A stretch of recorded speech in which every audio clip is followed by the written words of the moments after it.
Hello and welcome to Dokupied, podcast about anime, manga, light novels, and industry news. I'm your host, Brandon, otherwise known as DocPay, and let's jump right into the news roundup for this week. Got a bunch of updates on various delays, including That Time I Got Reincarnated as a Slime Season 2, and the spin-off, The Slime Diaries anime series, have both been delayed. Season 2 is now slated for January and July 2021, so it was, I guess, going to be a split season, and so they've been delayed. I was really looking forward to that, so kind of sucks.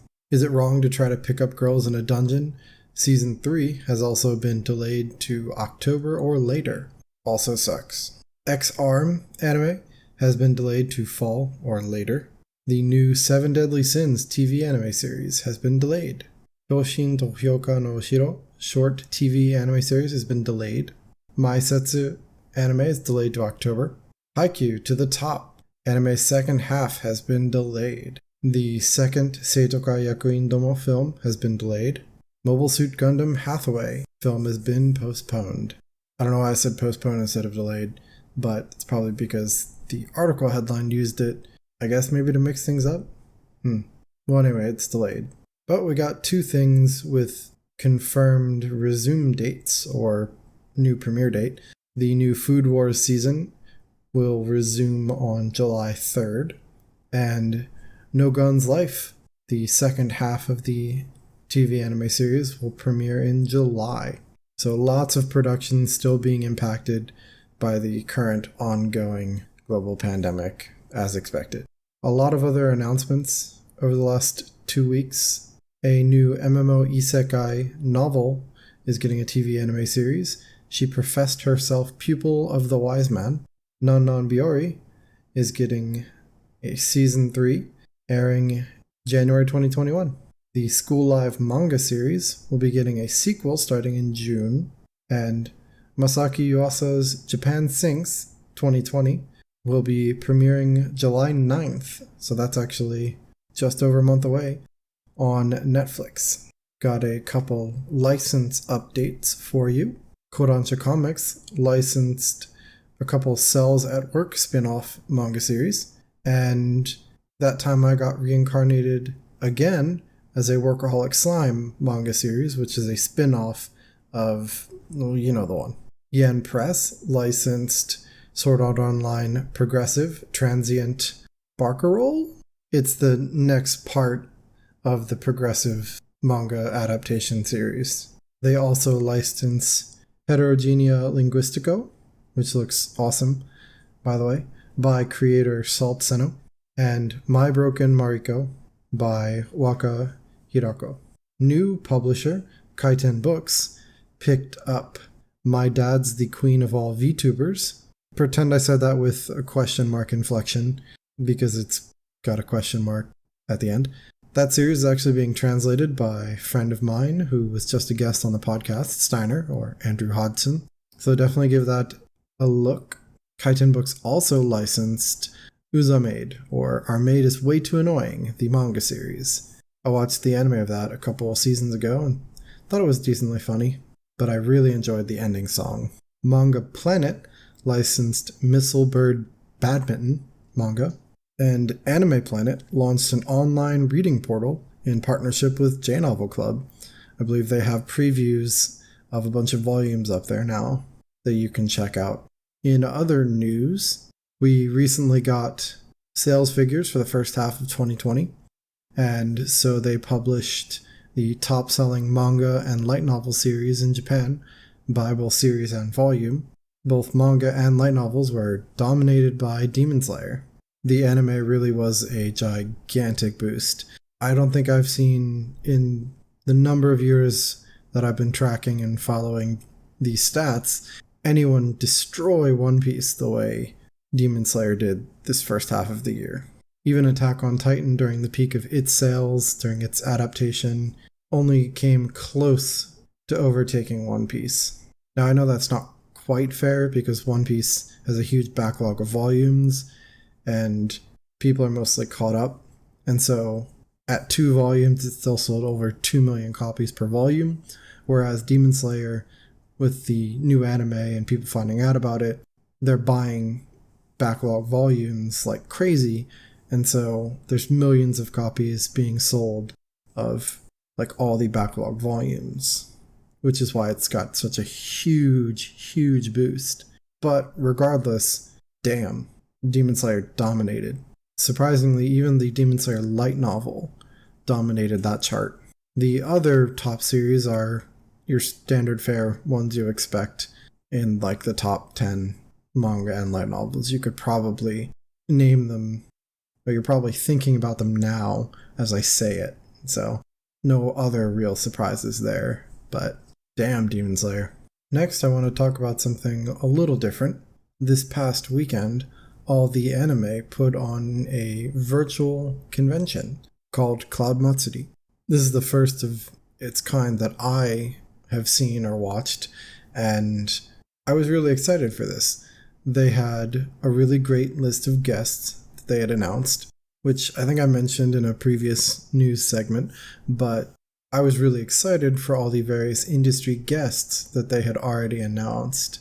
And we got the full schedule a couple days ahead of time, and there was a number of interesting panels. They kept it quite short, so I actually thought that I would spend some time here covering the convention.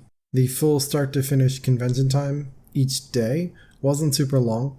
They went like 9 a.m. to 5 p.m. or so like a standard 8 hours, which is actually quite a lot for a virtual convention where it's all being live streamed. But each panel, took an hour block, or maybe a little less, and then they moved on to the next one. All the panels were actually pre-recorded, as far as I know. I think they were all pre-recorded, especially the ones with Japanese industry guests, because of obviously the time zone difference. So they recorded them ahead of time and were essentially just broadcasting them during the actual scheduled panel time.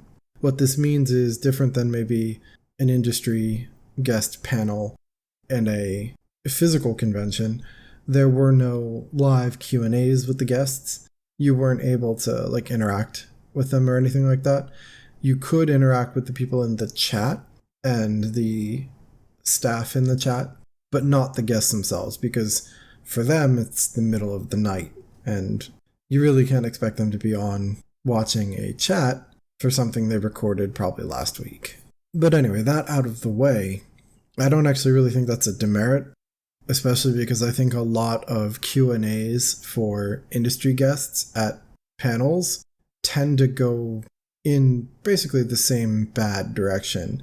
You may get an insightful question here or there, but a lot of them are just someone decides to tell their life story and ask them for advice getting into the industry, or it's all the same list of questions. If you've been to a Q&A with an industry guest, I bet you we could play, name that question bingo, and we'd have bingo real fast. Wait, is that how bingo works? Well, anyway, the point being, I wish Q&As were better with industry guests, and so, not to make it sound narcissistic or anything, but I always try and get a question so that there's at least something that isn't me sharing my life story and saying, oh, I really want to, get into the industry and blah, blah, blah. I always ask a question about their work, about their job, about, something that they've done. I want them to talk about their work. I don't care about the audience member. Wow, maybe that all sounds really bad, but that is how I feel about industry Q&As. So anyway, the point there being that these didn't have that at all. So from start to finish, the hour was taken up entirely by the moderator and the guest or guests having a discussion. I felt like that really helped. There was a lot of content there, although I think there was kind of a running theme of certain questions that were asked to all the guests. And when you sit through a bunch of panels in a row and you start to see that pattern, it was like, oh, okay, we're asking the same kind of stuff, but I get it. Overall, I actually really enjoyed it. I'm not speaking down to any of this. I thought this was a really great attempt at a virtual convention. They got amazing guests, at least by my standards, and I thought the panels were interesting and enjoyable. I didn't really care about the whole chat thing. I didn't read chat much. I saw that there was chat and occasionally glanced at it, but for the most part, I chatted with a friend of mine. We were watching it, not together, because we're not together, but we were watching it at the same time, discussing what was going on in the panel. So I guess I had my own chat. Over the years, I've transitioned from anime conventions as a way to hang out with friends and spend time with them and like go to the artist alley and check out the dealer's room. That's what I used to always really look forward to most back in, high school, college. It was all doing stuff with friends.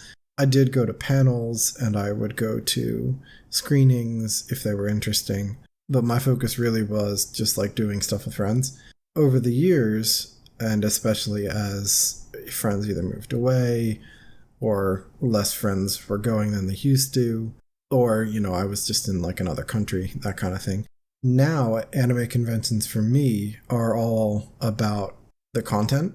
So I don't really care about the dealer's room. I still like to walk through Artist Alley and check out all the cool fan art, but the dealer's room lost a lot of attraction for me when I realized I can buy a lot of that stuff online from other retailers, and you're not really usually getting that great of a discount, or any at all.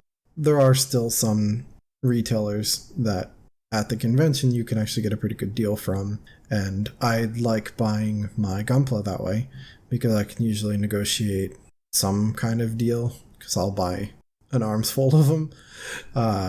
But now when I go to a convention, of course I still like to see friends and stuff like that, but I spend the majority of my time personally either attending industry guest panels, screenings for things that I'm not able to see easily or are not yet available to see easily, and in general just focus on what are essentially the exclusive parts of the convention. And so Cloud Matsuri gave me that experience.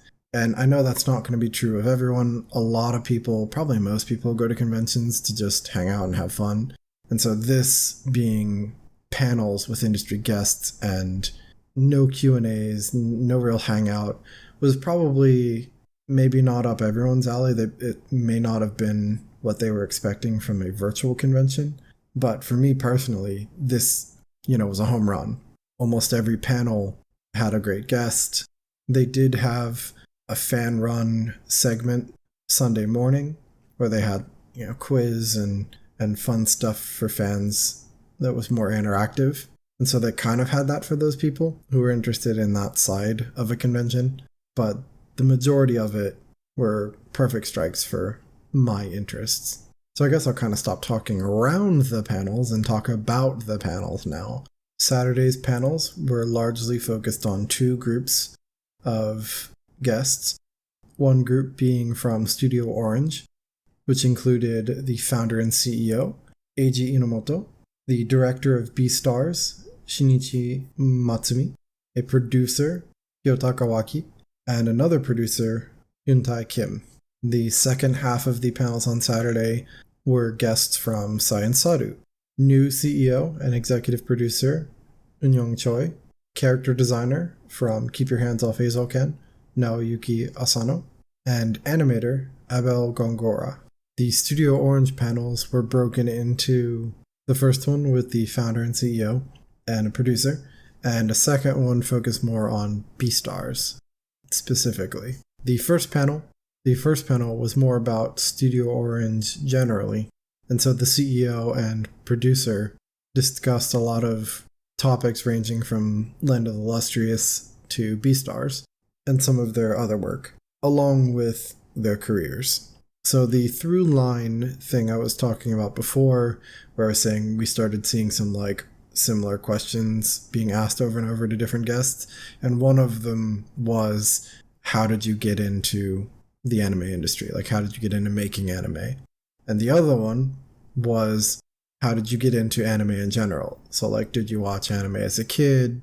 What introduced you to the medium? So those two kind of questions got asked to basically everyone, and so I'm not going to repeat all of their answers because there was actually a lot of people who said Future Boy Conan was one of their first things that they were introduced to, which is fascinating. and you should definitely watch Future Boy Conan if you can somehow. But anyway, they all had interesting stories about how they got into anime or how they got into the industry, but I don't need to repeat all of their origin stories. So for the Studio Orange panel, there was a lot of insight being shared about producing fully CG anime compared to hand-drawn. A couple interesting facts about that are that facial expressions are a lot more difficult to capture through CG rather than traditional hand-drawn.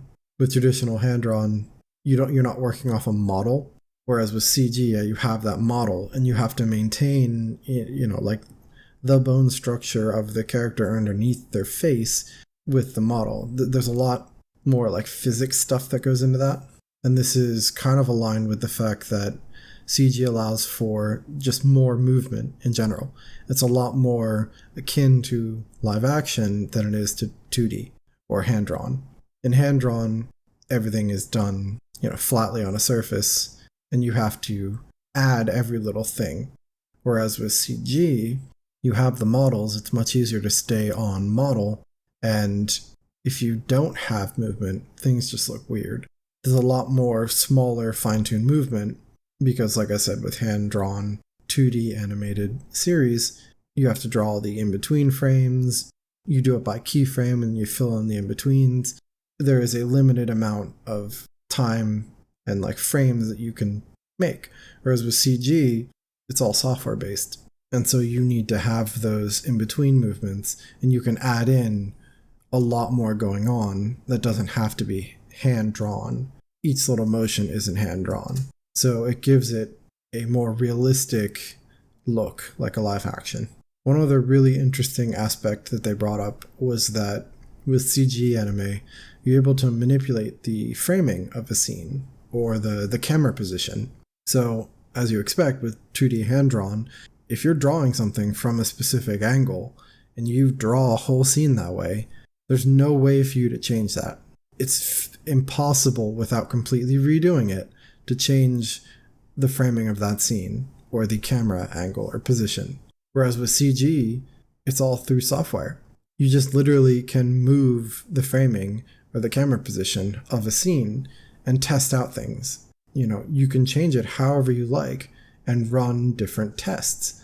And I thought that was a really fascinating point that they made, that with hand-drawn, you can't do that at all. You can redo scenes, of course, but you can't iterate and test the way you can with software like CG. And that's also something you can do with live action. Of course, it's a lot harder because you have to actually have real people do the thing over and over again, or you just have multiple cameras and pick which one you like best, whatever. But at least with CG, it's all on a computer. So you just move it, play it, look at it and go, not there, move it up, or change the angle. So I thought that was really interesting in another kind of CG versus 2D animation technique. For the BeatStars panel, an interesting factoid that they brought out was that the voiceover was done, all the recording was done before the animation.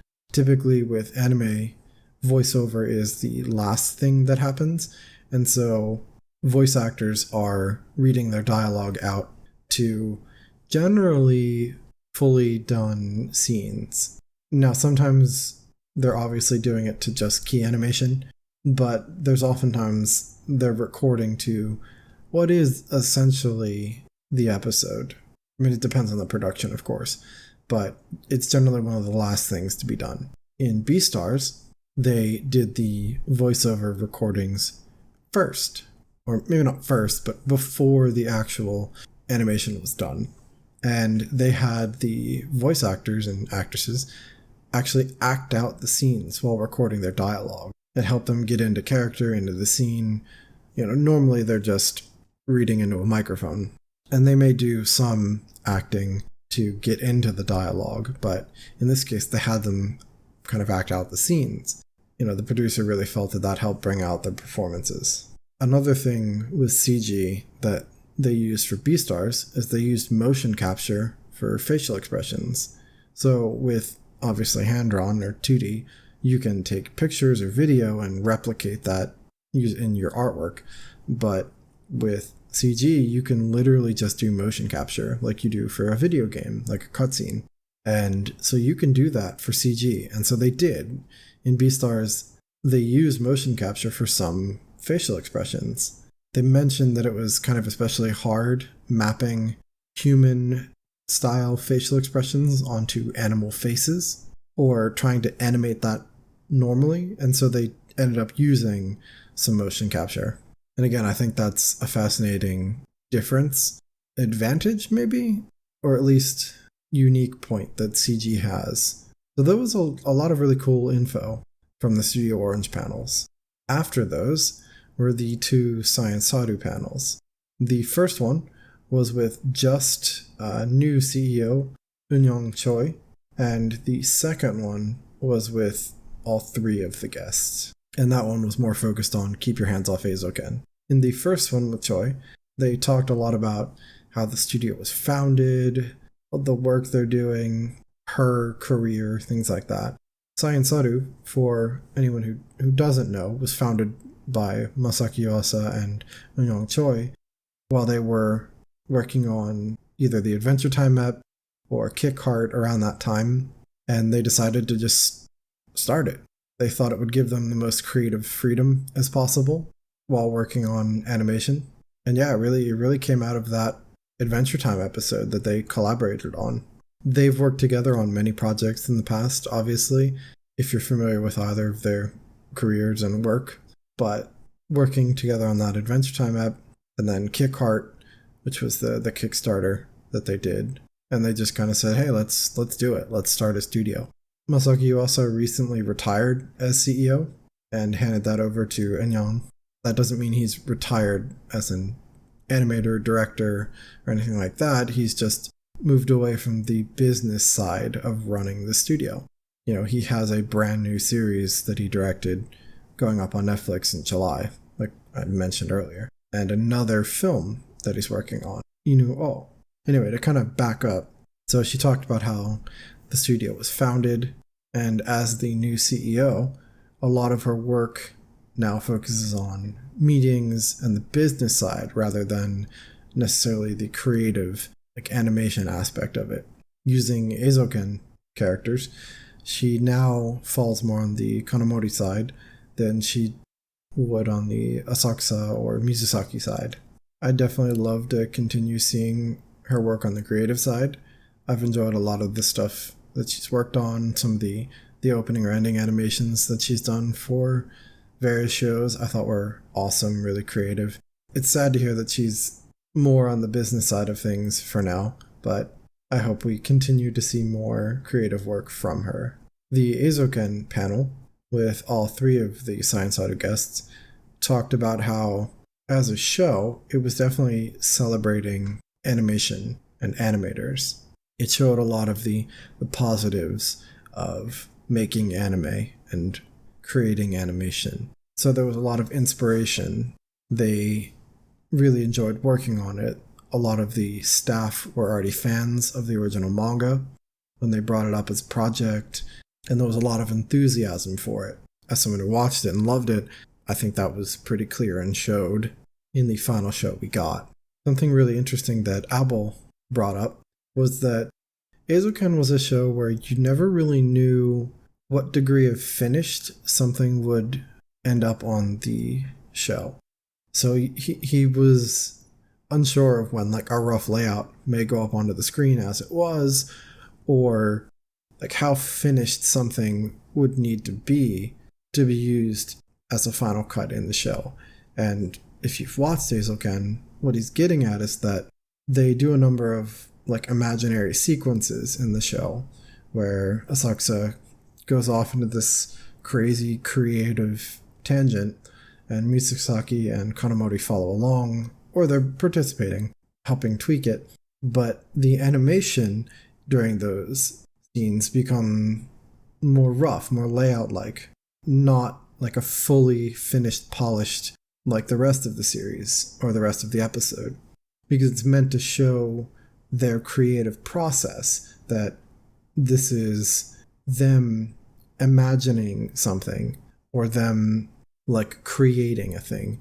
it's really fascinating that even the staff are like, how finished are we making this scene? Like, how finished is this piece of animation? And then you also have the fact that within the show, they are making animation. And so they have degrees of finish that they would show the animations that they're working on in the show. So there's a lot of really interesting layers there. I love Eizouken. I thought it was a great show. And I'm so happy that the manga was licensed and being released in English now. I can't wait. I've got it pre-ordered. So it was really great to just hear from the different staff. The character design portion of it, Asano mentioned that his goal with the designs was to make them stand out more so than they did in the manga. So he made Asakusa more rounder. He made Konomori tall and thin, and he made Mizusaki a bit more pointy. And that was essentially the way he differentiated their character designs.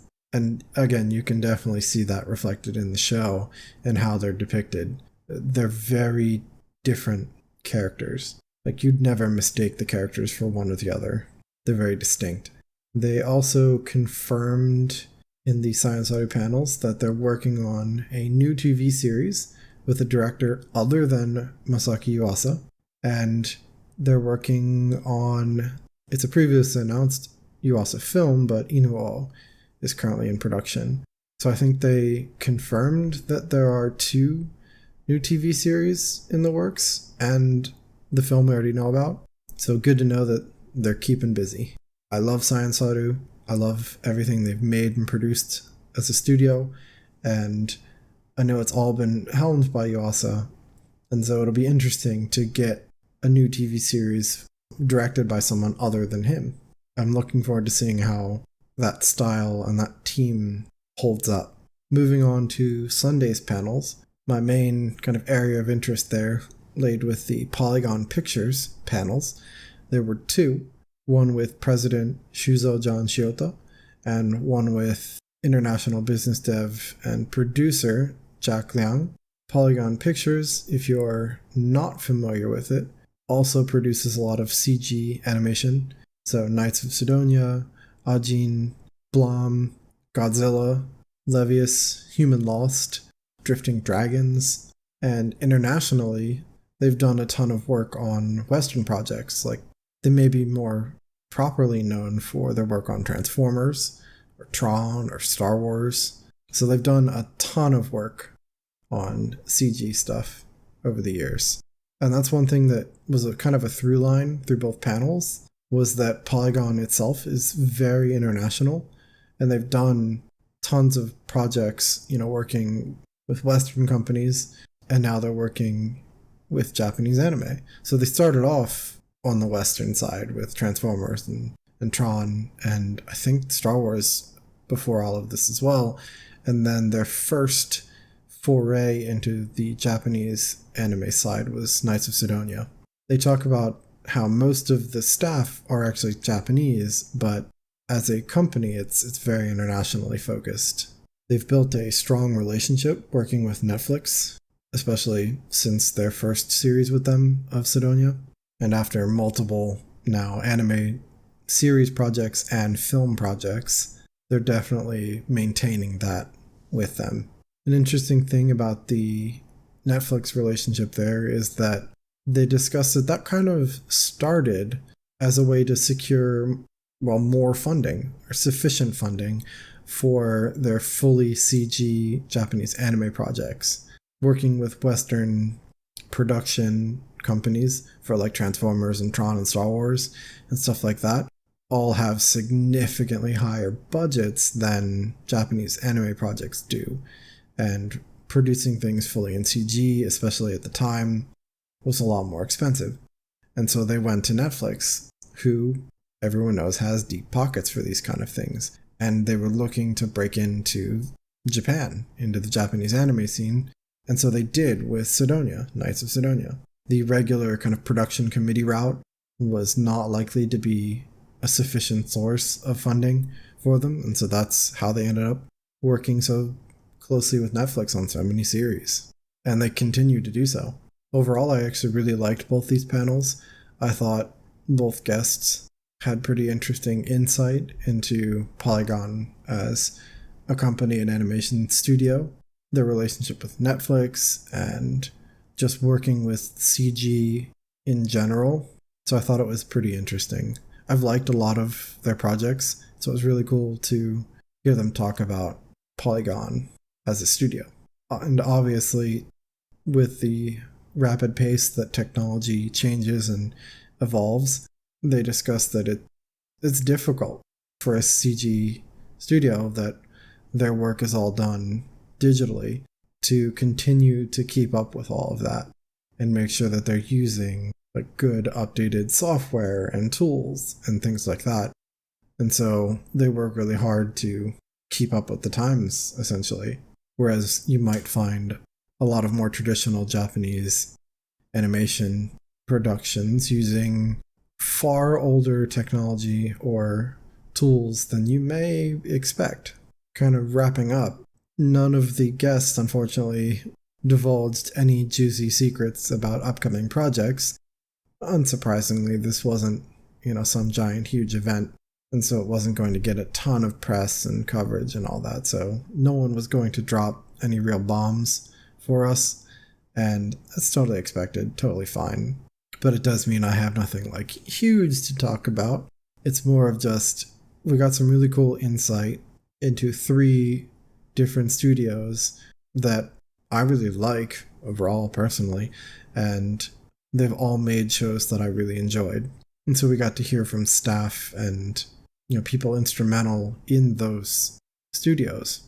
And for me, that makes for amazing panels. I couldn't ask for more than hearing from the people who work on the things I love the most, which, like I said, is, a home run for me. So, Cloud Matsuri, all the anime, thank you. It was a great way to spend a weekend. I threw it on TV or on my computer and was able to relax and enjoy some cool insights. I'd happily attend any other virtual convention. I don't know if you call that attending. I was watching a live stream for 2 days, but I'd happily, quote unquote, attend a virtual convention that has guests like this, that brings on people from the actual anime industry and talks to them about their work. Definitely my main criticism would be I'd rather hear more about their work than their careers every time, but that may be more of like a personal thing. And I say that as someone who, last episode of this podcast, discussed the career of someone. And so I fell into the same pattern. But the thing is, I only did it with one guest. They did it with all of them. And so every panel was talking about the start of their career, which everyone had interesting different stories, but you can't help but notice the pattern when you're sitting there watching a couple hours of live streams. Anyway, that's kind of a tangent. It's not really a negative, and we definitely learned some interesting things about them as people. So it levels out. Well, I think that about wraps up for everything I wanted to talk about for Cloud Matsuri. One thing I really hope they do is post the panels to the YouTube page. In chat, they'd mentioned and responded to a couple inquiries about that, and each time they said no, they will not be posting these later. They're being broadcast now, and that's it. But I sincerely hope they rethink that. I'm sure it requires getting agreement from all the guests to do so, but I didn't think there was anything in there that was particularly concerning or anything that wouldn't be great to have on archive on YouTube for these guests. And they all seem quite open to the international community and way of doing things. So I don't suspect it would be that difficult to get them to agree to put these panels on YouTube. They were all pre-recorded anyway, and they were merely broadcasting it to us during that time slot. So there's really no good reason they can't just post them as videos and have them available for people to watch who may have been unable to see it last weekend.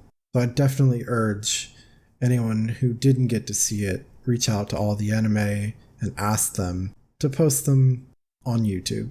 I definitely already have. Don't know if it did any good, but more people asking, the more they'll probably consider trying to do so. Well, anyway, that's going to do me for this episode. Thanks for listening. Follow my Twitter, I am DocPay, for updates. Subscribe to Dokupied, wherever you listen to podcasts. And if you like the show, please leave a review. I'll catch you next time.